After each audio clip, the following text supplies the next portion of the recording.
ଆକାଶବାଣୀ।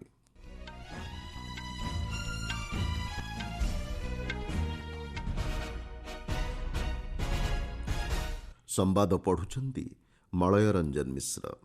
ମୁଖ୍ୟ ସମ୍ବାଦ, ହରିୟାଣା ଗସ୍ତରେ ଯାଇ ଆସନ୍ତାକାଲି ବିଭିନ୍ନ ଉନ୍ନୟନମୂଳକ ପ୍ରକଳ୍ପର ଉଦ୍ଘାଟନ ଓ ଶିଳାନ୍ୟାସ କରିବେ ପ୍ରଧାନମନ୍ତ୍ରୀ। ମଧ୍ୟପ୍ରଦେଶର ଭୋପାଳଠାରେ ରାଜ୍ୟସ୍ତରୀୟ ସମବାୟ ସମ୍ମିଳନୀରେ ଆଜି ଯୋଗଦେବେ ସ୍ୱରାଷ୍ଟ୍ରମନ୍ତ୍ରୀ। ପଶ୍ଚିମବଙ୍ଗର ମୁର୍ସିଦାବାଦ ଜିଲ୍ଲାରେ ତୁରନ୍ତ କେନ୍ଦ୍ରୀୟ ସୁରକ୍ଷା ବଳ ମୁତୟନ କରିବାକୁ କୋଲକାତା ହାଇକୋର୍ଟଙ୍କ ନିର୍ଦ୍ଦେଶ। ପଞ୍ଜାବରେ ଉତ୍ସାହ ଉଦ୍ଦୀପନାର ସହ ପାଳନ କରାଯାଉଛି ବୈଶାଖୀ ପର୍ବ ଏବଂ Indian super league football title ହାସଲ କଲା ମୋହନ ବାଗାନ ସୁପର ଜାୟାଣ୍ଟସ୍। ପ୍ରଧାନମନ୍ତ୍ରୀ ନରେନ୍ଦ୍ର ମୋଦି ଆସନ୍ତାକାଲି ହରିୟାଣା ଗସ୍ତରେ ଯାଇ ସକାଳେ ହିସାରରେ ପହଞ୍ଚିବେ।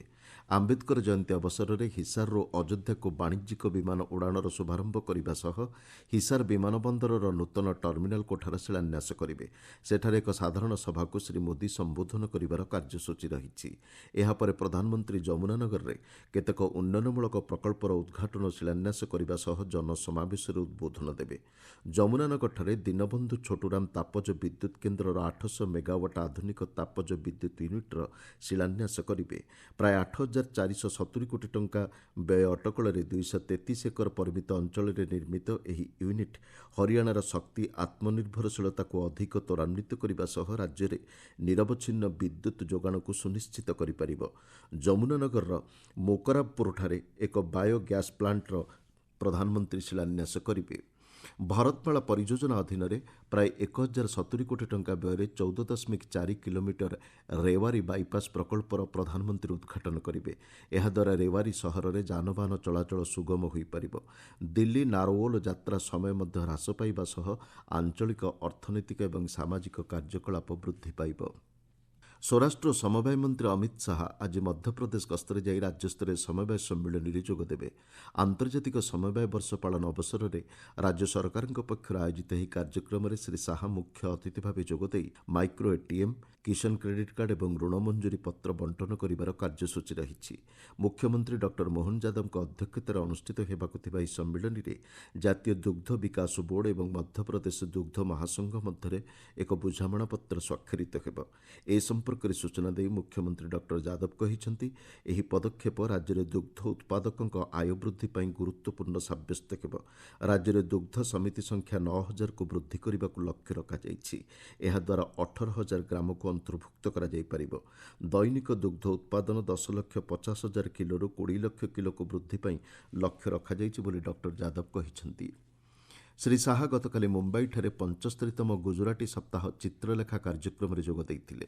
ଏହି ଅବସରରେ ଜନସଭାକୁ ସମ୍ବୋଧନ କରି ସେ କହିଥିଲେ, ଚିତ୍ରଲେଖାର 75 ବର୍ଷର ଯାତ୍ରା ଗୁଜୁରାଟୀ ସାହିତ୍ୟ, ସମାଜ ଏବଂ ଜୀବନଶୈଳୀକୁ ପ୍ରତିଫଳନ କରୁଛି। ଏହି କାର୍ଯ୍ୟକ୍ରମରେ ମହାରାଷ୍ଟ୍ର ମୁଖ୍ୟମନ୍ତ୍ରୀ ଦେବେନ୍ଦ୍ର ଫଡନାବିସ୍, କେନ୍ଦ୍ର ବାଣିଜ୍ୟ ଓ ଶିଳ୍ପମନ୍ତ୍ରୀ ପୀୟୂଷ ଗୋୟଲ ପ୍ରମୁଖ ଉପସ୍ଥିତ ଥିଲେ। ପଶ୍ଚିମବଙ୍ଗର ମୁର୍ସିଦାବାଦ ଜିଲ୍ଲାରେ ତୁରନ୍ତ କେନ୍ଦ୍ରୀୟ ସୁରକ୍ଷା ବଳ ମୁତୟନ କରିବାକୁ କୋଲକାତା ହାଇକୋର୍ଟ ନିର୍ଦ୍ଦେଶ ଦେଇଛନ୍ତି।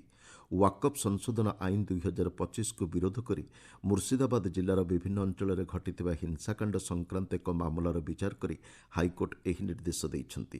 ପଶ୍ଚିମବଙ୍ଗ ବିଧାନସଭାରେ ବିରୋଧୀ ଦଳ ନେତା ଶୁଭେନ୍ଦୁ ଅଧିକାରୀଙ୍କ ପକ୍ଷରୁ ଏହି ଆବେଦନ ଦାୟର କରାଯାଇଥିଲା।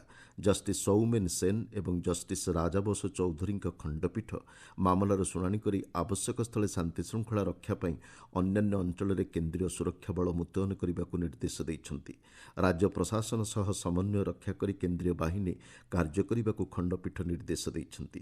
ସୂଚନାଯୋଗ୍ୟ, ମୁର୍ସିଦାବାଦ ଜିଲ୍ଲାରେ ଘଟିଥିବା ବିକ୍ଷୋଭ ଏବଂ ହିଂସାକାଣ୍ଡ ଘଟଣାରେ 3 ଜଣଙ୍କର ମୃତ୍ୟୁ ହେବା ସହ ବହୁ ଲୋକ ଆହତ ହୋଇଛନ୍ତି। ହିଂସାକାଣ୍ଡ ସୃଷ୍ଟି କରିବା ଅଭିଯୋଗରେ 138 ଜଣଙ୍କୁ ଗିରଫ କରାଯାଇଛି। ବାଣିଜ୍ୟ ଓ ଶିଳ୍ପମନ୍ତ୍ରୀ ପୀୟୂଷ ଗୋୟଲ ଆଜି ନୂଆଦିଲ୍ଲୀର ଯଶୋଭୂମି କନ୍ଭେନ୍ସନ କେନ୍ଦ୍ରଠାରେ ଭାଇବ୍ରାଣ୍ଟ ବିଲ୍ଡକନ୍ 2025 ପ୍ରଦର୍ଶନୀକୁ ଉଦ୍ଘାଟନ କରିବେ। ଏହା ହେଉଛି ଭାରତର ସର୍ବବୃହତ ନିର୍ମାଣ ସାମଗ୍ରୀ ପ୍ରଦର୍ଶନୀ। ବାଣିଜ୍ୟ ମନ୍ତ୍ରଣାଳୟ ଆନୁକୂଲ୍ୟରେ ଆୟୋଜିତ ଏହି ପ୍ରଦର୍ଶନୀରେ 250ରୁ ଅଧିକ ବିଶେଷଜ୍ଞ, 700ରୁ ଅଧିକ ବିଶ୍ୱସ୍ତରୀୟ କ୍ରେତା, 50,000ରୁ ଅଧିକ ଘରୋଇ ପର୍ଯ୍ୟଟକ ଏହି କାର୍ଯ୍ୟକ୍ରମରେ ଅଂଶଗ୍ରହଣ କରୁଛନ୍ତି। ଏଥିରେ America, Mexico, Brazil, Britain, Spain, UAE, ଉତ୍ତର America, Latin America, Europe, Africa, ଦକ୍ଷିଣ ପୂର୍ବ ଏସିଆ ଏବଂ ଅନ୍ୟାନ୍ୟ ରାଷ୍ଟ୍ରରୁ ବ୍ୟବସାୟିକ ପ୍ରତିନିଧି ଯୋଗ ଦେଉଛନ୍ତି। ରପ୍ତାନୀ ତଥା ମିଳିତ ଉଦ୍ୟୋଗ ସୁଯୋଗ ପ୍ରତିଷ୍ଠାରେ ଭାରତୀୟ ନିର୍ମାତାଙ୍କୁ ଏହା ଏକ ବଡ଼ ମଞ୍ଚ ପ୍ରଦାନ କରିବ ବୋଲି ଆଶା କରାଯାଉଛି। ଆପଣମାନେ ସମ୍ବାଦ ଶୁଣୁଛନ୍ତି ଆକାଶବାଣୀରୁ। ପଞ୍ଜାବରେ ବୈଶାଖୀ ପର୍ବ ଆଜି ଉତ୍ସାହ ଉଦ୍ଦୀପନାର ସହ ପାଳନ କରାଯାଉଛି। ଏହି ଅବସରରେ ବିଭିନ୍ନ କାର୍ଯ୍ୟକ୍ରମର ଆୟୋଜନ କରାଯାଇଛି। ଧାର୍ମିକ ଦୃଷ୍ଟିରୁ ଗୁରୁତ୍ୱପୂର୍ଣ୍ଣ ଏହି ଦିବସ ଅମଳ ପର୍ବ ଭାବେ ମଧ୍ୟ ପାଳନ କରାଯାଇଥାଏ। 1699 ମସିହା ଆଜିର ଦିନରେ ଦଶମ ଗୁରୁ ଶ୍ରୀ ଗୁରୁ ଗୋବିନ୍ଦ ସିଂ ଜୀ ଆନନ୍ଦପୁର ସାହିବଠାରେ ଅନୁଷ୍ଠିତ ଗୁରୁଦ୍ୱାର ତଖତ ଶ୍ରୀ କେଶଗଡ଼ ସାହିବରେ ଖାଲସା ପନ୍ଥ ପ୍ରତିଷ୍ଠା କରିଥିଲେ। ବିଭିନ୍ନ ଗୁରୁଦ୍ୱାରରେ ଆଜି ବିଶେଷ ପୂଜାର୍ଚ୍ଚନା କରାଯିବା ସହ ପବିତ୍ର ଗୁରୁବାଣୀ ପଠନ କରାଯାଉଛି। ଆଜି ଜାଲିଆନାୱାଲା ବାଗ ହତ୍ୟାକାଣ୍ଡର ସ୍ମୃତି ଦିବସ। 1919 ମସିହା ଆଜିର ଦିନରେ ଜାଲିଆନାୱାଲା ବାଗ ହତ୍ୟାକାଣ୍ଡ ଘଟିଥିଲା। ବ୍ରିଟିଶ ଅଧିକାରୀ ଡାୟରଙ୍କ ନେତୃତ୍ୱରେ ଶହ ଶହ ନିରୀହ ଲୋକଙ୍କୁ ହତ୍ୟା କରାଯାଇଥିଲା। ସମାଜର ବିଭିନ୍ନ ବର୍ଗର ଲୋକ ଆଜି ସେଠାରେ ଶହୀଦଙ୍କୁ ଶ୍ରଦ୍ଧାଞ୍ଜଳି ଅର୍ପଣ କରୁଛନ୍ତି। ସ୍ଥଳସେନା ମୁଖ୍ୟ ଜେନେରାଲ ଉପେନ୍ଦ୍ର ଦ୍ୱିବେଦୀ ଗତକାଲି ପଞ୍ଜାବର ଜଳନ୍ଧରସ୍ଥିତ ବଜ୍ର କର୍ପସର ମୁଖ୍ୟାଳୟଠାରେ ପରିଚାଳନା ପ୍ରସ୍ତୁତି ନେଇ ସମୀକ୍ଷା କରିଛନ୍ତି। ସେଠାରେ ଜେନେରାଲ ଦ୍ୱିବେଦୀଙ୍କୁ ବର୍ତ୍ତମାନର ସୁରକ୍ଷା ସ୍ଥିତି ଏବଂ ପରିଚାଳନା ପ୍ରସ୍ତୁତି ସମ୍ପର୍କରେ ଅବଗତ କରାଯାଇଥିଲା। ଜେନେରାଲ ଦ୍ୱିବେଦୀ ପରିଚାଳନାଗତ ପ୍ରସ୍ତୁତି ଏବଂ ସେନା କର୍ମଚାରୀଙ୍କ ପେସାଦାର ପ୍ରତିବଦ୍ଧତା ନେଇ ପ୍ରଶଂସା କରିଥିଲେ। ଏହି ଅବସରରେ 1971 ଯୁଦ୍ଧର ଜଣେ ପୂର୍ବତନ ସୈନିକଙ୍କ ସମେତ 4 ଜଣ ବିଶିଷ୍ଟ ପୂର୍ବତନ ସୈନିକଙ୍କୁ ଭେଟରାନ୍ ଆଚିଭର୍ସ ଆୱାର୍ଡରେ ସମ୍ମାନିତ କରାଯାଇଥିଲା। ଜେନେରାଲ ଦ୍ୱିବେଦୀ ସପରିବାର ଅମୃତସର ସ୍ଥିତ ଶ୍ରୀ ହରମନ୍ଦିର ସାହିବଠାରେ ପୂଜା ଅର୍ଚ୍ଚନା କରିଥିଲେ। ଆଫ୍ରିକା ଭାରତ ଗୁରୁତ୍ୱପୂର୍ଣ୍ଣ ସାମୁଦ୍ରିକ ବହୁପକ୍ଷୀୟ ସମରାଭ୍ୟାସ ଆଜିଠାରୁ ତାଞ୍ଜାନିଆଠାରେ ଆରମ୍ଭ ହେଉଛି। 6 ଦିନ ଧରି ଚାଲିବାକୁ ଥିବା ଏହି ମିଳିତ ସମରାଭ୍ୟାସ ଆସନ୍ତା 18 ତାରିଖରେ ଶେଷ ହେବ। ଆଞ୍ଚଳିକ ସୁରକ୍ଷା ଏବଂ ସାମୁଦ୍ରିକ କ୍ଷେତ୍ରରେ ରହିଥିବା ଆହ୍ୱାନଗୁଡ଼ିକର ସହଯୋଗୀ ସମାଧାନକୁ ବିକଶିତ କରିବା ଏହି ମିଳିତ ସମରାଭ୍ୟାସର ମୁଖ୍ୟ ଉଦ୍ଦେଶ୍ୟ।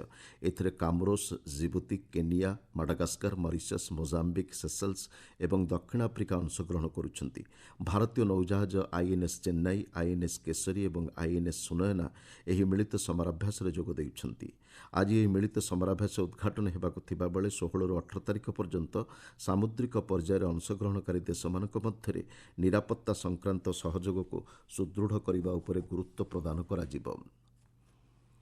ମୋହନବାଗାନ ସୁପର ଜାୟାଣ୍ଟସ୍ ଦଳ Indian super league football title ହାସଲ କରିଛି। କୋଲକାତାର ବିବେକାନନ୍ଦ ଯୁବଭାରତୀ କ୍ରୀଡ଼ାଙ୍ଗନଠାରେ ଗତ ସନ୍ଧ୍ୟାରେ ଖେଳାଯାଇଥିବା ଫାଇନାଲ ମ୍ୟାଚ୍ରେ ମୋହନବାଗାନ ବେଙ୍ଗାଲୁରୁ ଏଫ୍ସିକୁ 2-1 ଗୋଲ୍ରେ ପରାସ୍ତ କରି ଏହି ସଫଳତା ହାସଲ କରିଛି। ବେଙ୍ଗାଲୁରୁ ଖେଳର ଦ୍ୱିତୀୟାର୍ଦ୍ଧରେ ପ୍ରଥମେ ଗୋଲ୍ ସ୍କୋର କରି ଆଗୁଆ ରହିଥିଲା। ତେବେ ମୋହନବାଗାନ ଏକ ପେନାଲ୍ଟି ଏବଂ ଫିଲ୍ଡ ଗୋଲ୍ ଦ୍ୱାରା ବେଙ୍ଗାଲୁରୁକୁ ହରାଇ ଦେଇଥିଲା। ଆଇପିଏଲ୍ କ୍ରିକେଟ୍ ପ୍ରତିଯୋଗିତାର ଗତକାଲି ଅନୁଷ୍ଠିତ 2ଟି ମ୍ୟାଚ୍ରେ ଲକ୍ଷ୍ନୌ ସୁପର ଜାୟାଣ୍ଟସ୍ ଏବଂ ସନ୍ରାଇଜର୍ସ ହାଇଦ୍ରାବାଦ ବିଜୟୀ ହୋଇଛନ୍ତି। ପ୍ରଥମ ମ୍ୟାଚ୍ରେ ଲକ୍ଷ୍ନୌ ସୁପର ଜାୟାଣ୍ଟସ୍ ଗୁଜରାଟ ଟାଇଟନ୍ସକୁ 6 ୱିକେଟ୍ରେ ପରାସ୍ତ କରିଥିଲା।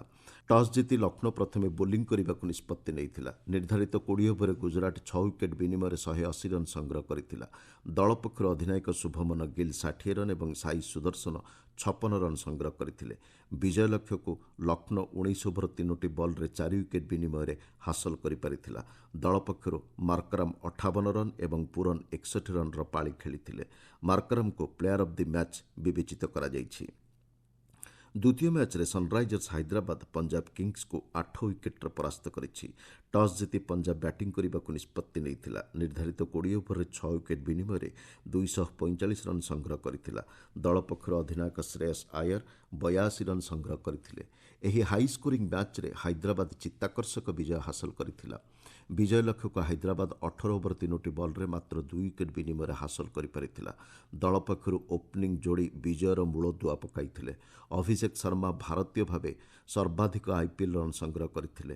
55ଟି ବଲ୍ରୁ 10ଟି ଛକା ଏବଂ 14ଟି ଚୌକା ବଳରେ ଅଭିଷେକ 141 ରନ୍ର ପାଳି ଖେଳିଥିଲେ। ଟ୍ରାଭିସ୍ ହେଡ୍ 66 ରନ୍ ସଂଗ୍ରହ କରିଥିଲେ। ଅଭିଷେକ ଶର୍ମାଙ୍କୁ ପ୍ଲେୟାର ଅଫ୍ ଦି ମ୍ୟାଚ୍ ବିବେଚିତ କରାଯାଇଛି। ଆଜି 2ଟି ମ୍ୟାଚ୍ ଖେଳାଯିବ।